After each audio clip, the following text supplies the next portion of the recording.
بسم اللہ پڑھ لیں، دونوں ہاتھ کلائیوں تک دھوئیں اور پھر اس کے بعد جو ہے وہ شرمگاہ کو دھوئیں. اگر ناپاکی ہو تو پہلے اچھی طرح سے اس کو صاف کر لینا ہے، ٹھیک ہے. پھر مکمل وضو کرنا ہے جیسے نماز کے لیے وضو کرتے ہیں.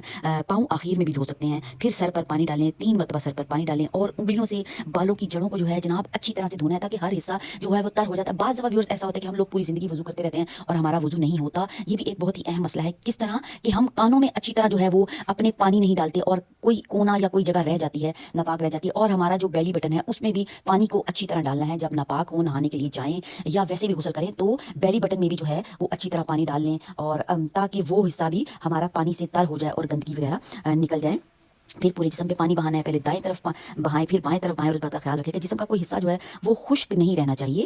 اگر صرف روزے کی حالت میں تازگی حاصل کرنے کے لیے غسل کرنا ہے تو عام غسل بھی کافی ہے. لیکن اگر جنابت ہے یا حیض ہے یا نفاس کے بعد تو مسنون طریقے سے جو ہے وہ غسل کرنا افضل ہے. تو ویورز یہ جو ہے نا چھوٹی چھوٹی چیزیں بس سب کو یاد ہوتی ہیں تو میرا کام ہے یاد دہانی کروانا. جناب ماشاءاللہ سے رمضان آ رہا ہے تو نہا دھو کے سب پاک صاف ہو جائیں. اور حضرت محمد صلی اللہ علیہ وآلہ وسلم جو ہیں اللہ کے بندے اور رسول ہیں. ایک روایت میں جو ہیں وہ یہ الفاظ بھی آئے ہیں، بہت ہی آسان الفاظ ہیں اور ترجمہ بھی ان کا بہت ہی پیارا ہے. وضو کے بعد کی دعا